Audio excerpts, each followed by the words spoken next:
Okay, so I think we can start. Time is the right time to start. So welcome to everybody to this webinar. We will go through today a very interesting topic. But let me go ahead with a short presentation of the company before to start. Just I want to mention. Let me try if the page is moving again as usual. Okay, here it is. Yeah, let me first introduce our speaker today. Myself is Mauro Perego, from sales director from GMI International. Normally I speak from Italy. Today I am in Dubai. We have today also Tino. Tino is the main speaker, who will go through the technical topics, which today is dealing with de-energized to trip versus energized to trip, topic related to the functional safety we will see later. Before to go straight to the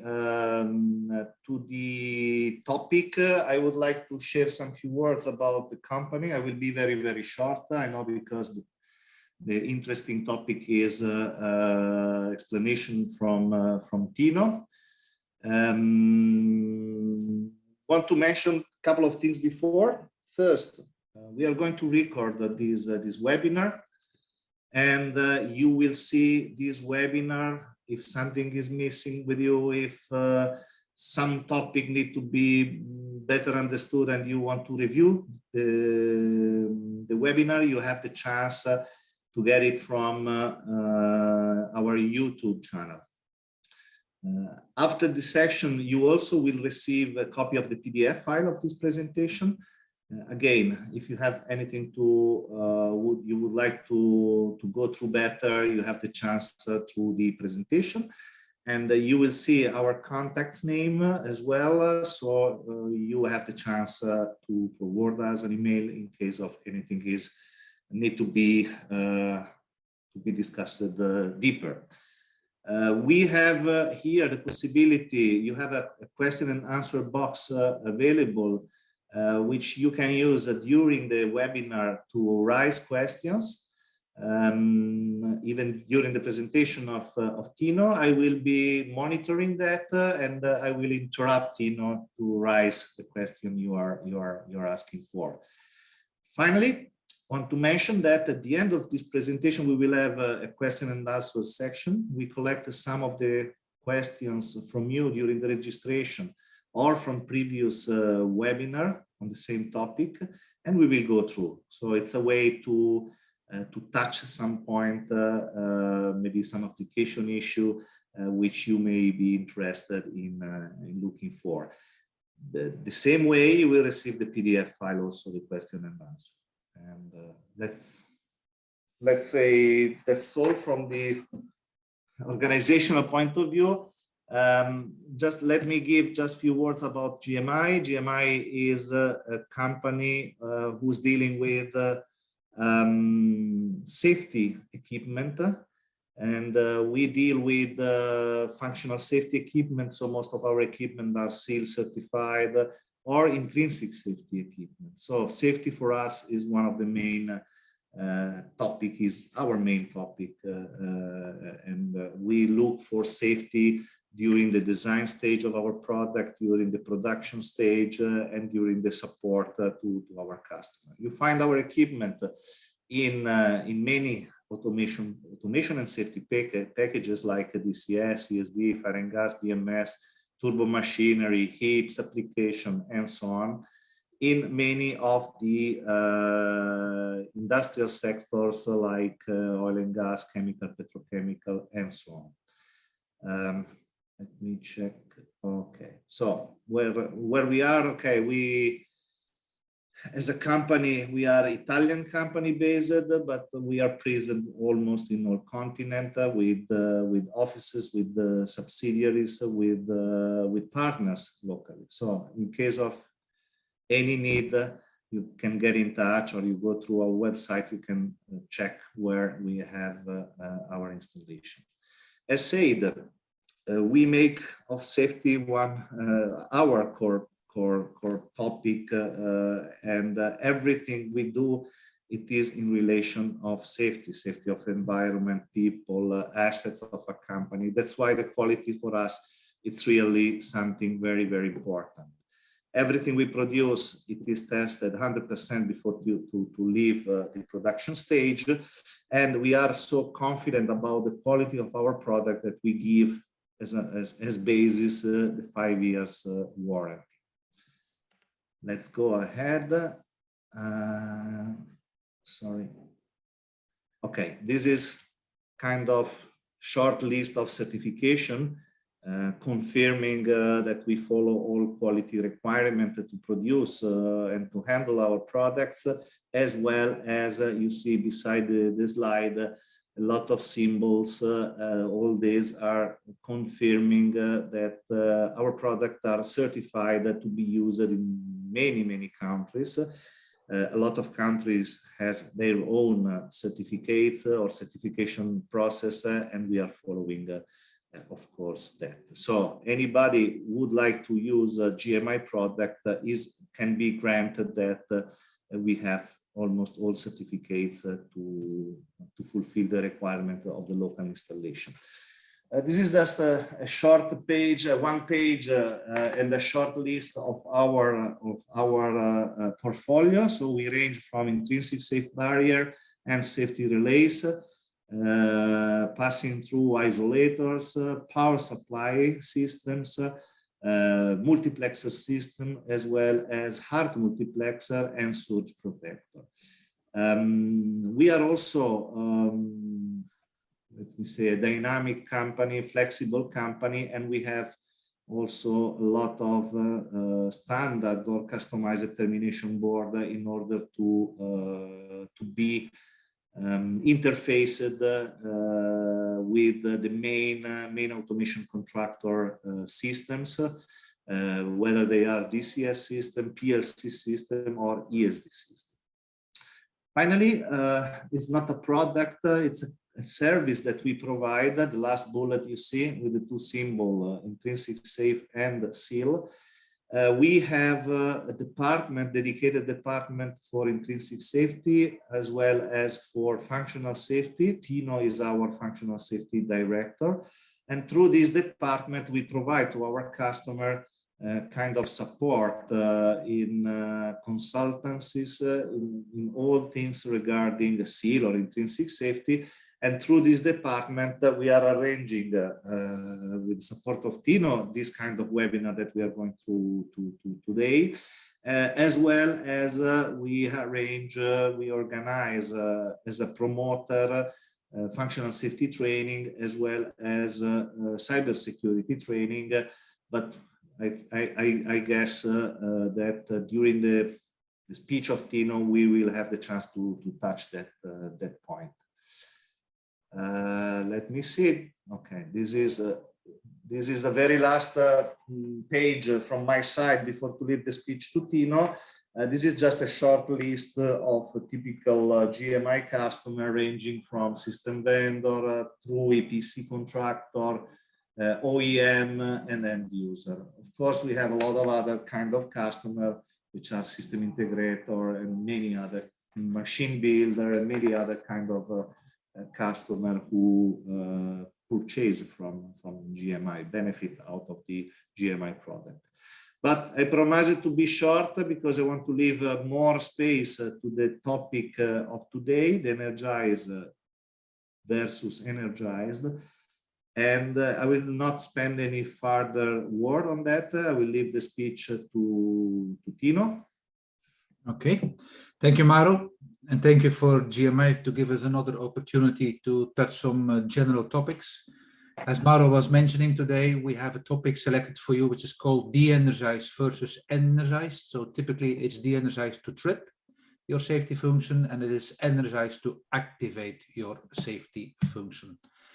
I first want to start with some basic principles. As Mauro was mentioning, maybe just to repeat this, We have a Q&A, we have a question and answer box, so Mauro will monitor the questions that some of you may come up with, but we also selected some pre-registration questions, which we made also some slides for. So at the end of this webinar, we're going to handle the pre-registered questions that came in during the registration. As I said, to start with the basic principles, every single safety function, which we call a SIF or a safety instrument function, shall be specified exactly in your safety requirement specification, the way it has to be configured, the way it has to be operated, the way it has to be maintained, etc. So the safety requirement specifications today in the new edition 2 of the 61511 has 29 items that every single loop shall contain and shall include. And the word shall means that the standard, the normative requirement from a standard clearly asks to the engineer to specify exactly how that loop will need to be configured or will need to have to execute the safety function.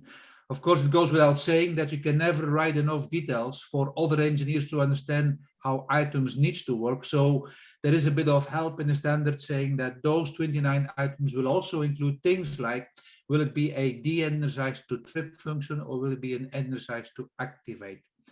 And the new edition 2, which is a 2016/2017 of the 61511, is saying that all those requirements will be describing how the engineers in the field will have to build it, install it, engineer, maintain it, etc. The first topic of today is called de-energized to trip, and I have done the abbreviation here today. I call it the DET, or de-energized to trip, which is most likely between 95 to 98 of all your safety loops in the field today in the process industry will all be de-energized. Simply speaking, you take the energy away and your safety function needs to go to a safe state. That's also known in the industry, we call this the fail-safe principles. It means that if you have the instrument there, keeping your valve open, and you're removing the instrument there, providing you can still vent the air out of the actuator, that your spring return actuator will actually turn the valve into a closed position, of course, if this was a fail to close valve. It is, from an engineer point of view, it's a lot easier for us to, let's say, design a fail-safe principle system than to design the opposite, a energized to activate, because there we have to turn on the energy in something which may have an internal failure, which is a lot more difficult than take away the energy if there is an internal failure in one of the subsystems, which will be more clearly explained later on in one of the slides. The webinar today has, I think, 2 or 3 poll questions. So we want to have a little interaction from the audience that is listening, just to see that actually you are trying to grasp whatever we are trying to tell you. And the first poll question, Mauro, is called the role of the power supply. It means the power feeder for your instruments or for your instrument loops in a de-energized application has a reliability issue of that SIF. Second is an availability issue for that SIF. The third answer can be both a reliability and a availability issue for the SIF. Answer D is irrelevant. That means it doesn't matter what the power supply will be or the role of the power supply for such a safety instrument function. And the last option is none of the above. So we give you a couple of, let's say, seconds more. We need to have some interaction going. That I know that I'm not speaking just to my screen, but we have a real audience trying to follow. This is always good for us. Okay, some interaction is going, but we need more.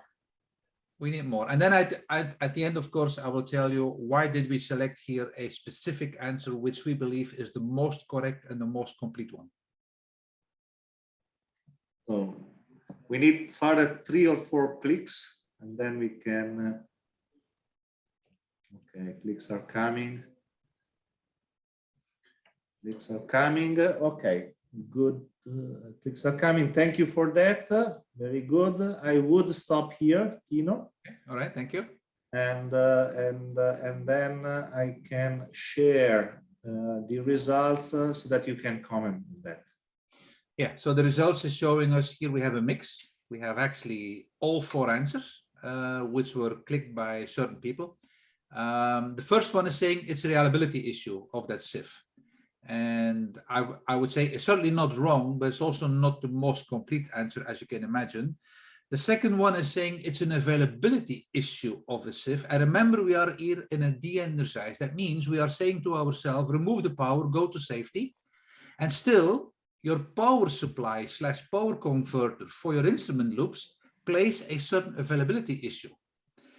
Answer C can be both reliability and availability for that SIF, for that safety instrument function. That is, for us, of course, the most complete answer. And again, we will explain both topics, both the availability and the reliability now in the next coming slides. But we want to ask you first the poll question before we give you the answers. So we can see that the majority took here the correct answer, which is can be both and a reliability and availability. It is not just turn off the power and everything will go to safe position.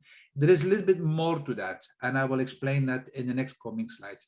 So whoever has selected it is irrelevant for de-energized to trip application, I'm pretty sure that is certainly not correct. So I would not like to debate that topic, because a de-energized application needs a very reliable, let's say, power supply, and also for a certain extent of time needs to be available. And as I said, I will explain this now in the next coming slides. I will stop sharing this, Maru, and I will continue. Okay, so let's start from scratch. In a normal process condition means your process values or your process variables are in your, let's say, your process limits, and you can control your process steady. That means that in a normal condition, when there is no internal failure in your safety loop, and I took here a safety loop, I took here a picture on the top, and I think, let me just scroll. I'm just trying to go back to the previous one. There is somewhere where I had a,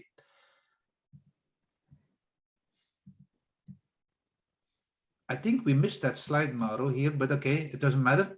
I think I missed that slide earlier. That is why I was just repeating it. It doesn't matter. Let's just go back to the principal example of a safety instrumented function.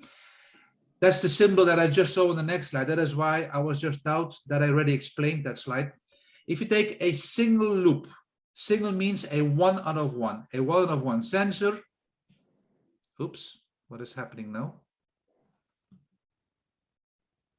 Okay, Maru, we are having some issues with my sharing the screen. Is sharing the screen still okay? Now it's back.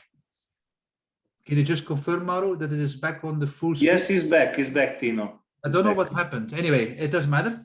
That's always fun with a live presentation or a live webinar. I just lost my participant list. It's back now. Okay. But you recovered brilliantly the situation. Bravo, Tino. That's okay. So we have a 1 out of 1 safety loop. That means you go from a single sensor from the left all the way to the final element to the right. And I picked here a few of the most common systems. I took a transmitter. I took, of course, here an isolator barrier from GMI. I took here a logic solver, a safety PLC. I took here an interposing relay from GMI. I took here a solenoid, and I have a subsystem at the end, which is, say, your final element. Assume that in a normal condition, when the process is running steady, there is no alarm coming in, or there is no reason to trip. That means that sensor will not alert you that you are reaching your trip point or you're reaching your alarm. That means that your interlock here will not give you the command to de-energize, so everything is running steady and your process is under, let's say, a normal condition in process operation. If you have a safety loop, when we are defining this in our safety requirement specification, we will actually mentioning when our sensor is measuring a process variable to a certain alarm limit, then we will ask to close or open this valve in a certain time, which we call the process safety time. So now let me try to go to the next slide. We were reaching this slide earlier after the poll question was finished. In a normal condition, if all your subsystems are failure-free, that means they all work as they were designed. What is now the role of a power supply that a subsystem could use? Well, certainly we need to have a available power supply. We need to also have a reliable power supply. And let's first talk about the reliability. For those who are a little bit familiar with some, let's say, definitions from power supplies, you may recognize things like the accuracy of your power supply. It will be like 1 to 2% as an example. Things like under voltage and over voltage will also needs to be monitored from a 61508, which is the, let's say, the hardware section of the specific function safety standard for an EEPES, means for the manufacturers building a safety interface that they want to claim a certain SIL X. Well, they have to prove in their assessments that they actually follow the recommendation from the 61508. And in there will be things like under voltage, over voltage must be diagnostic protected. You need to protect you against latch up or high inrush currents, against overcurrent. All those items are all things, in a nutshell, we call that the effectiveness of techniques for the measurements, how reliable they have designed their safety power supply units like GMI have. Like many people maybe here today may not realize that a power supply unit today also is available on the market with a certain SIL integrity. Like things like the GMI power supplies with a SIL X on it will clearly all have to monitor those items which are mentioned here in the first bullet called reliability. The second point of a power supply, which is also an issue for a de-energized, is of course also the availability of the power supply. As I said before, if you would turn off the power of the complete, let's say, site, that doesn't mean that your complete site will go to a safe state. You may need to have a certain period that the power supply is still available for certain items to go to a safe state. I'm thinking like a motorized valve, like an MOV as an example. Or I'm thinking of that if your, let's say, your safety loop itself, if it has to monitor the pressure in a high pressure unit, well, then still that safety transmitter itself will have to be able to measure that.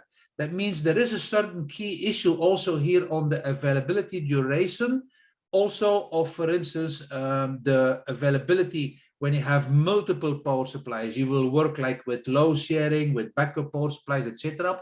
But that item of availability was already in the 70s or the 80s when I was a young instrument engineer.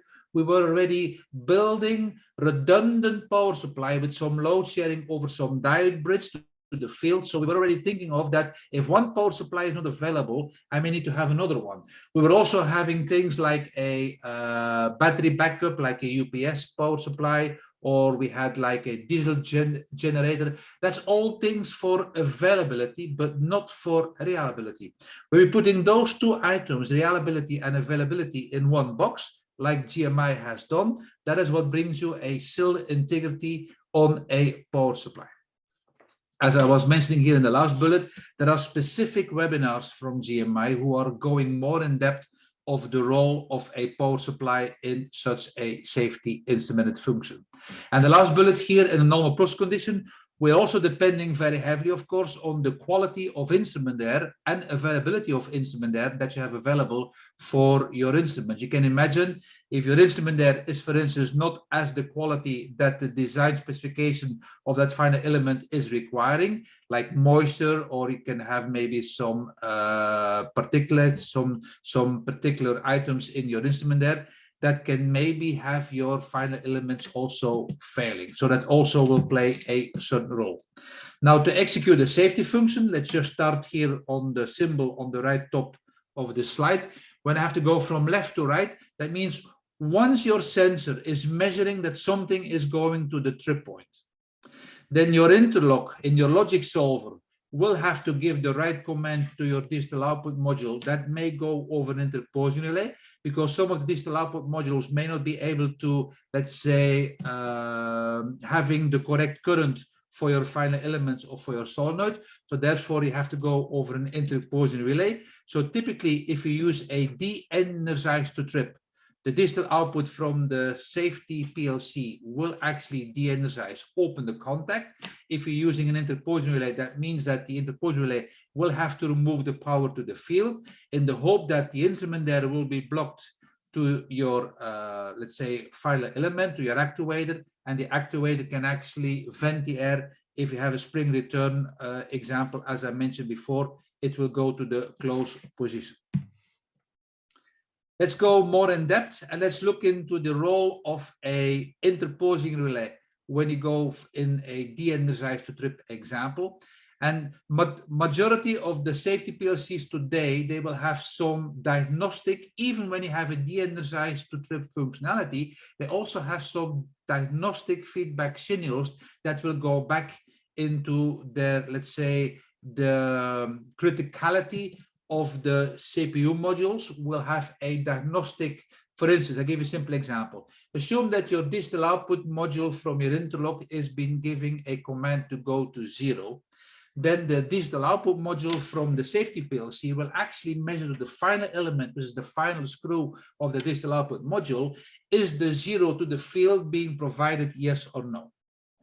But assume that, for instance, that digital output module is asking to go to de-energized position, and the diagnostic measurement is still measuring that the final element, or let's say the power to the field, is not being turned off. Well, then they will have a secondary mean to shut down. That is classically known as a watchdog timers, etc.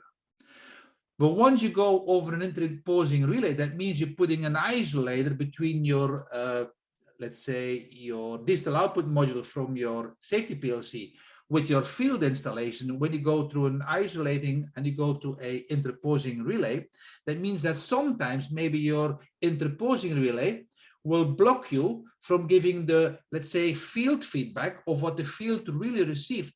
That means that in the smart safety, I'm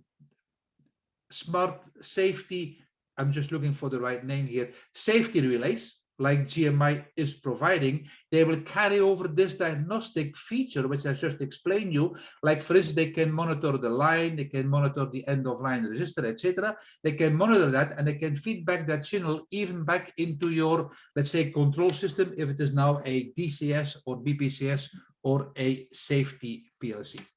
As you have seen over here in the symbol, we show here a normally open contact. So in normal conditions, we have to open the contact. And it goes without saying that, of course, internally, they will have a hardware fault tolerance, like you see over here. That is here a 2 out of 2 normally open contact, with another 2 out of 2 open contact in the other line here of the load of the solenoid. In effect here, this is a 1 out of 2 relay, using both a 2 out of 2 solution, enabled to create a certain seal integrity for that type of relay. In this example of a smart interposing relay of GMI based on diagnostics, which is a particular example, where the diagnostics itself, which I just explained, that sometimes resides in your safety PLC, can also reside in the interposing relay. For instance, that functionality or feature which I just explained with load sharing, over voltage, under voltage, etc., can all be monitored with some of the smarter solutions of GMI relays. I just got a question which I would like to answer live, if I may, from Maro. One participant is asking a specific question of a model number that Maro can maybe answer, because I'm not a salesperson. I do not know all the model numbers by heart, but I'm sure that Maro can maybe try. Yeah, can you hear me? Because I had some connection issue. Okay, I can hear you now. Very good, very well. Well, the mentioned model 5096S, it is specifically designed to do the line monitoring. It has the capability to detect open circuit or closed circuit. It has the capability to provide a specific contact which is communicating the fault of the line in the field, as well as the capability to communicate through the digital output of the selected safety system to give the information that there is an issue on in the field. In this case, we call this functionality line monitoring transparency. If the digital output of the safety system is provided with line monitoring functionality, we replicate the condition in the field, the fault condition in the field, to the digital output. And in this way, the safety system is aware that there is a faulty line in the field, without connecting additional digital input module, or without connecting the additional contact, which is anyway available on the relay. I hope it is sufficiently clear, this feedback. If not, okay, you can raise further question, or you can just send us a short email and we'll provide all the necessary details out of this. Okay. Okay, it looks like it was clear. Thank you. Thank you, Mauro. So those diagnostic features, as Mauro was just mentioning, can be fed back to you. There's also here, as you can see, a Modbus connection, so you can also have a serial communication. That's where you can get the data from.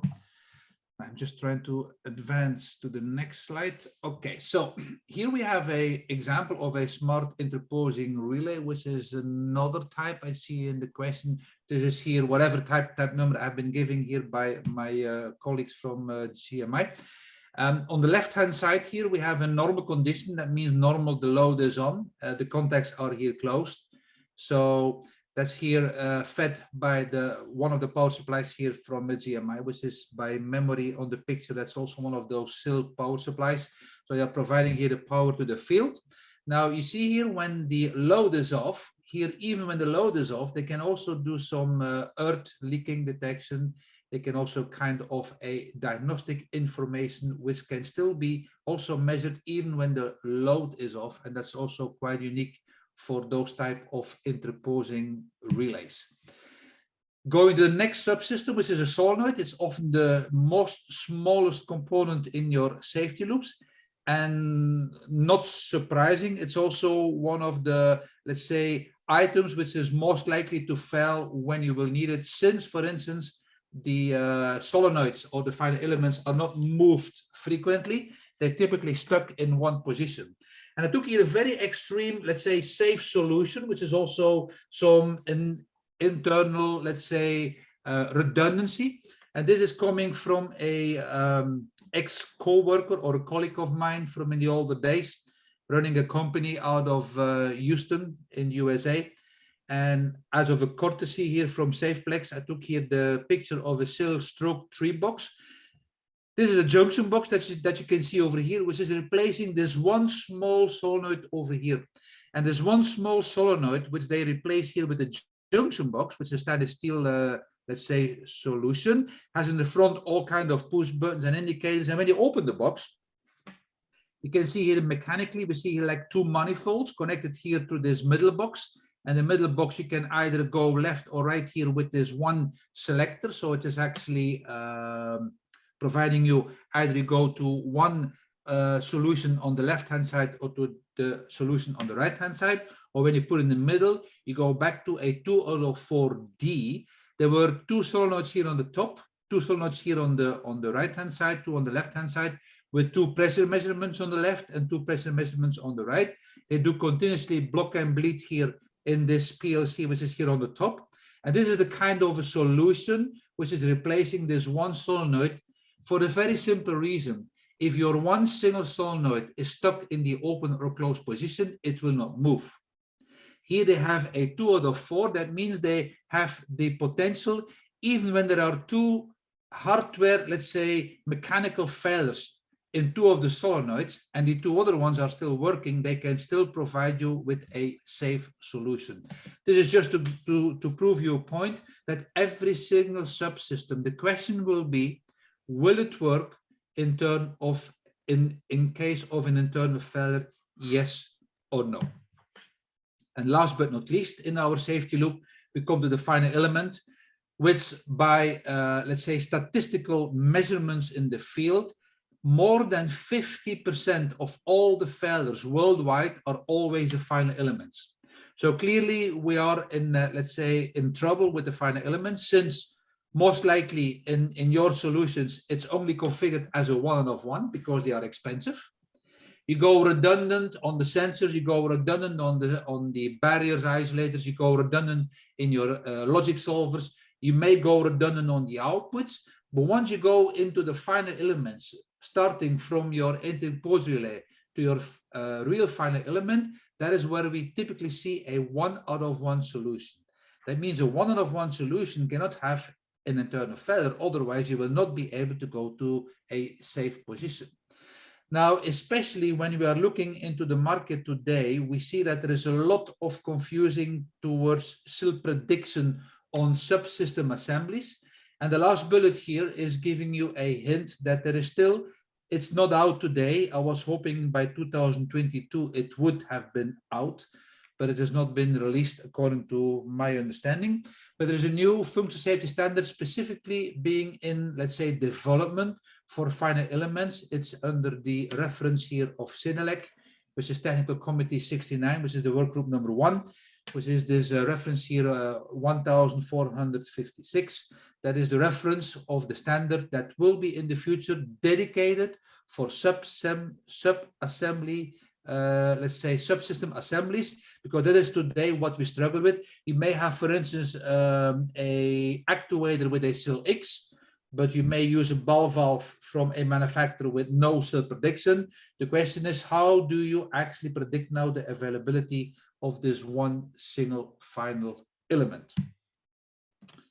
I got a second poll question, Mauro, for the audience. Yes, I launch it. As per the 6.15.11 edition 2, which hardware concept can be SIL suitable? Number 1, de-energize. Let me just move this poll. Can you read the question? De-energize to trip. It is only for prevention protection layers. So the protection layers in the prevention group will be the de-energize, will be your isolating layer. Can it be only be suitable for the first one? It can be suitable for the energize to activate, that is to mitigate the protection layers. That is classically like for your fire and gas installation. It can be for both A and B, or D, it can be for none of the above, which is a bit of a silly answer, I would assume. But anyway, let's see what you would pick. So would you select A, B, or C? And then I can give you some background why we are putting this poll question in this webinar. Okay, let's wait a couple of clicks again. Don't be shy. Here it is. Once again, and then I can stop it. Okay, I stop it and I share it with all. All right. Here we are. Well, the majority, as you can see here, is saying it can be for both A and B, which I'm very happy to see that result, because I saw some previous similar webinars to this one with the same topic where people were selecting A. They did not select B, they did not select C also, which can be both A and B. So short answer is, it goes without saying that the most logical solution would be only A, because the initial intention of the 6.15.11 edition 1, which was 2004, was only talking about de-energized to trip as the, let's say, preferred solution for the safety loops. Now, with the newer edition 2, there is a technical report 4, which was released in February 2020, clearly saying that it was a misconception that people thought they can build a fire and gas mitigation layer, not, let's say, suitable or not applicable to any SIL criteria. And now edition 2, technical report 4, is saying that we should aim for any fire and gas or any mitigation layer to have a minimum of a SIL 1. So clearly the correct answer would be here both A and B. We also have to build our mitigation layers to have them also be reliable. Right. That leaves us to the second topic of this webinar, which is the energize to activate. So now you have just to turn the switch now and just have to think different.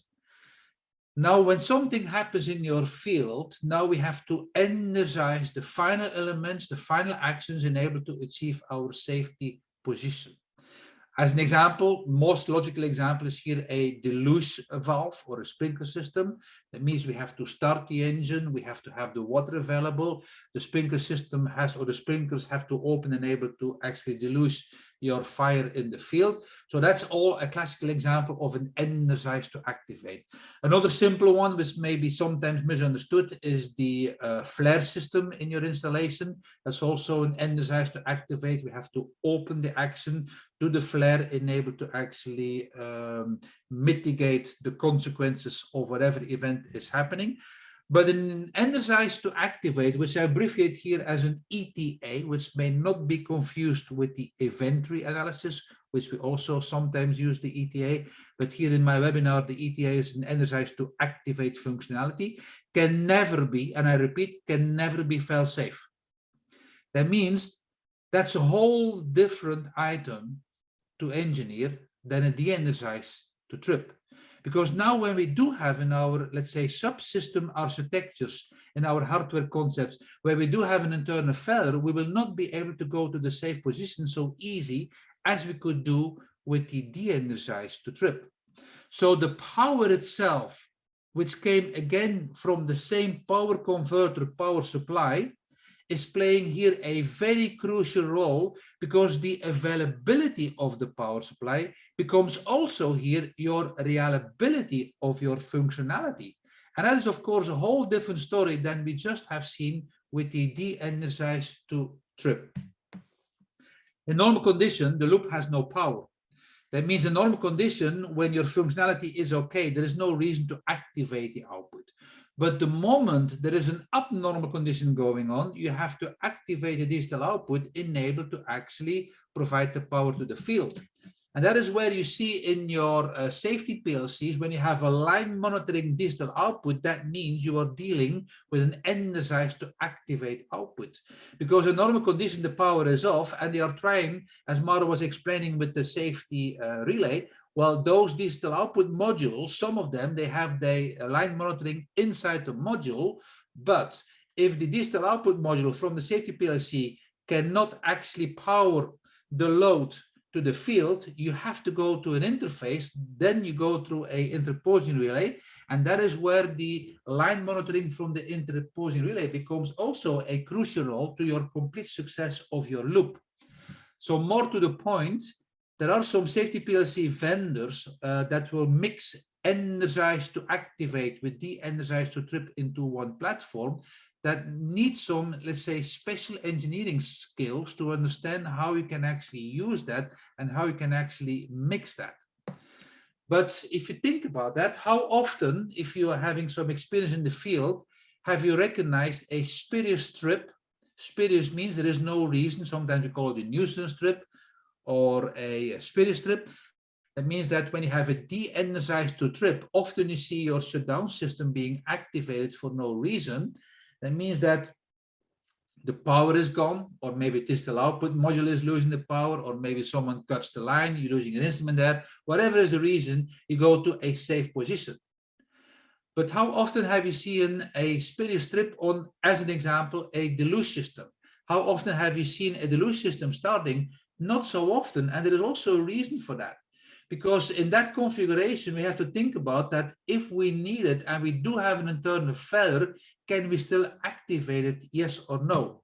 So by the nature of the configuration, it is clear that it is never fail-safe. It will not go to the safe position automatically.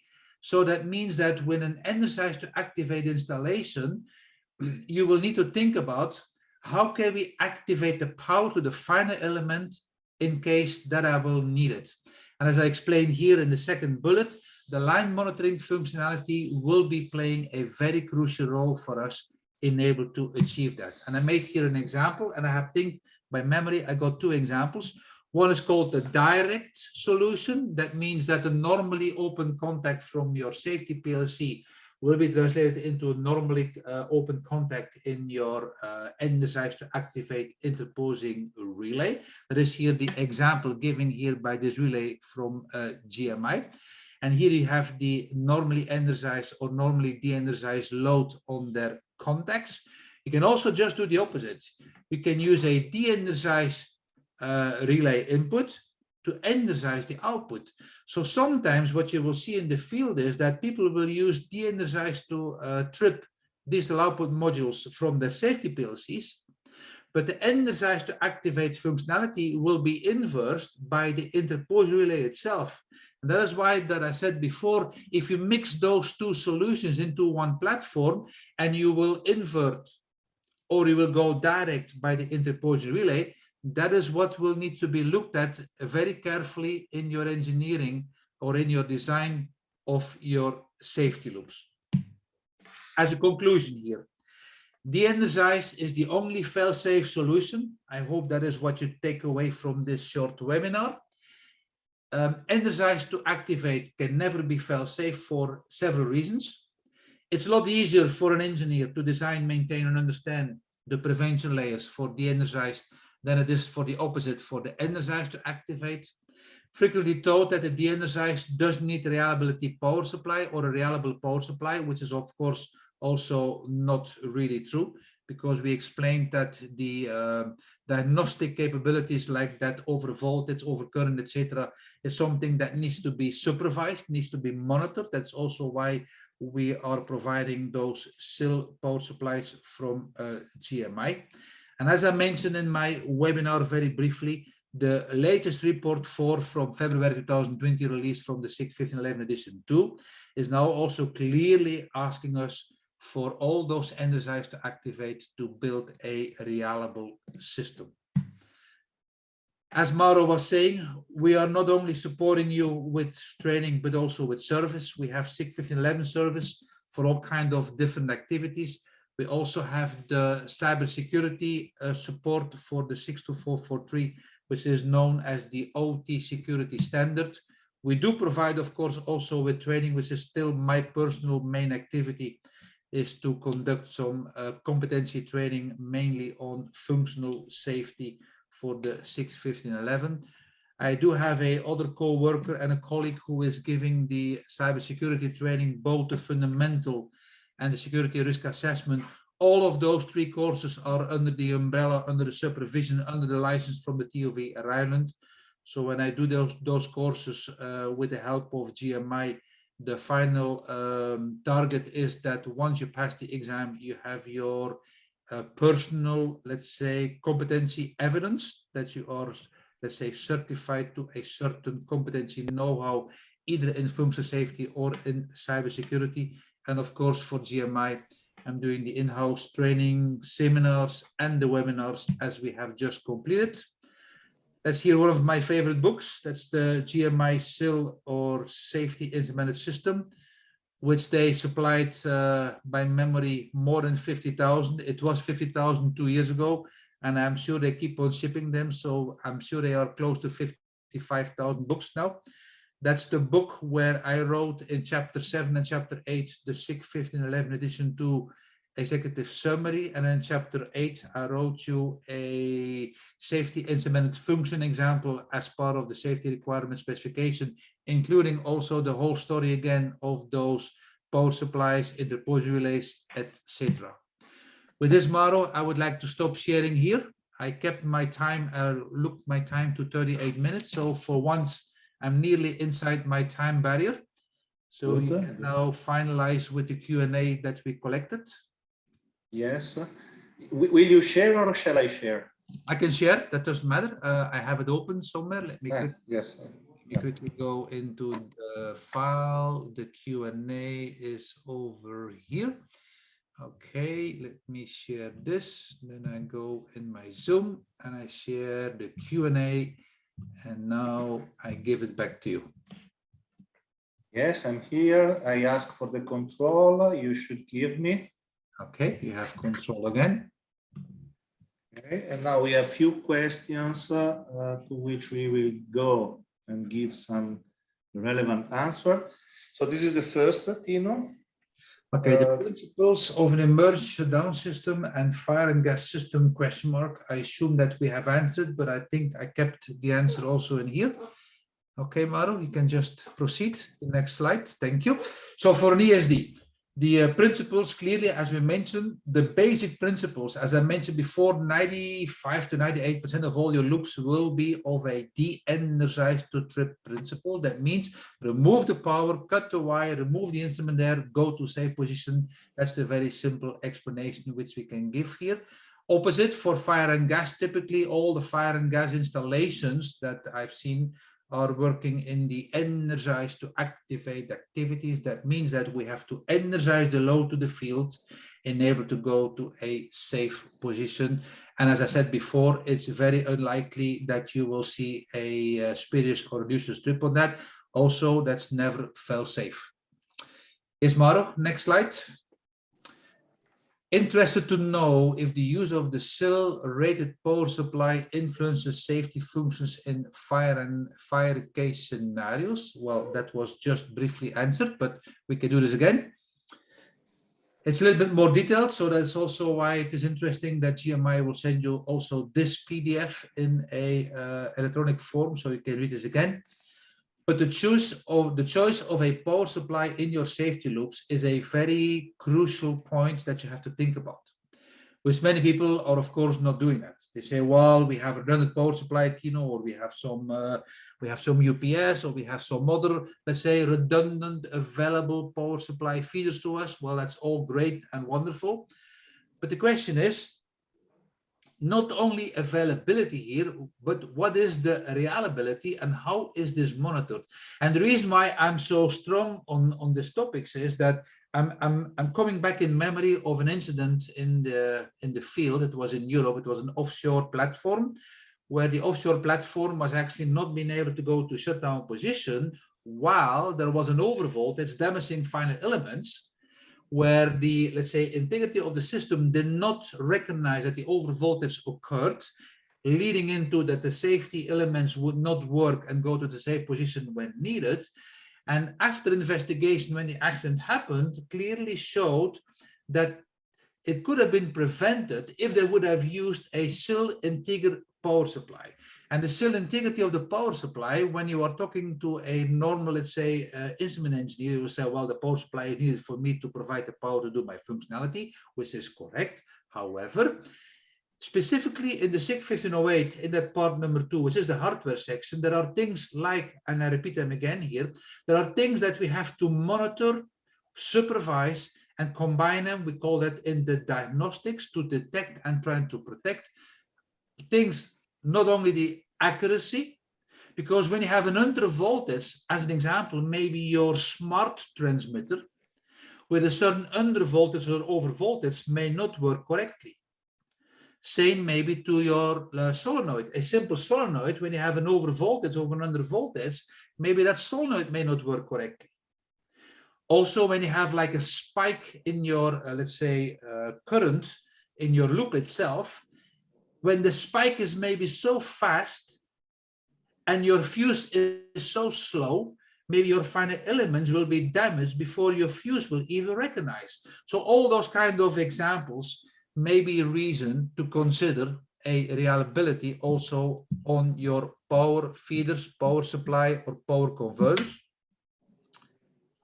And the yellow one here, the last bottom, the last bullet in this bottom of the slide is here. The problem will remain that the current availability, the current reliability calculation tools on the market, commercial tools without mentioning names, many of those tools will not take into consideration that those power supplies can also jeopardize, can also stop your safety functions from being available. So there is a certain, let's say, room for improvement for future estimation on safety loops, where the power supply plays a crucial role, and therefore even when the current, let's say, reliability calculation tools shows you a SIL X, but you have used maybe non-reliable power supplies, it may not be so available as your, let's say, result or your report is stating. Yes, Maro. Sorry, here I am. This is the last question. When using a relay to interface the load of the solenoid in an energized to trip function, so this person still call it energized to trip, which is normal, but we call this now energized to activate, which is the role of a DO module of the safety PLC. I think this was also answered, but I'm happy to repeat this again. Well, the role of a digital output module, as I explained in that previous slide in the webinar itself, plays a crucial role, but you have to ask yourself the question, if you would use here an interposing relay without that capability of diagnostics. You will lose the functionality of the feature of your control logic solver. If a control logic solver is here in case of a BPCS, a basic process control system, or maybe you have here your DCS, or using your safety PLC, you would lose that functionality as you would have stopped that with the input side from your interposing relay.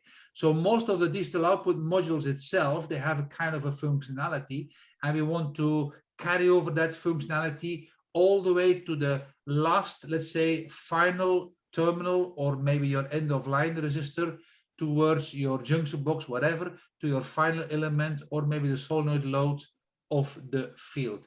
And again, I cannot address it enough. That is why those diagnostic features can be inside your safety relays, but the result of the safety relays, you have to take the benefit of that, and you have to communicate this back into your control logic solver to know that something in the field is going wrong, yes or no. Thank you, Mauro. Good. So we have another page. This is not a question. This just gives me the chance to remind that the GMI is doing several kind of webinar periodically on different subjects, ranging from functional safety to intrinsic safety to real application to relays. Tino before was mentioning a webinar dealing with the power supplies, safety power supplies. So we invite you to monitor our website and to check out which of the next webinar could be of interest for you. And this gives me also the chance to remind that all these webinars are recorded and are available on GMI YouTube channel. So any of the webinars that we did in the last couple of years, they are recorded and available. So you can go through on, as say, they are on different kind of subject. Now, Tino, I have a technical issue because I cannot. Because you didn't share it for okay. me. Okay. So now I can. Okay. And let me try. Yeah, we have a very last question for you. We would like to have the feedback concerning the presentation we have done. If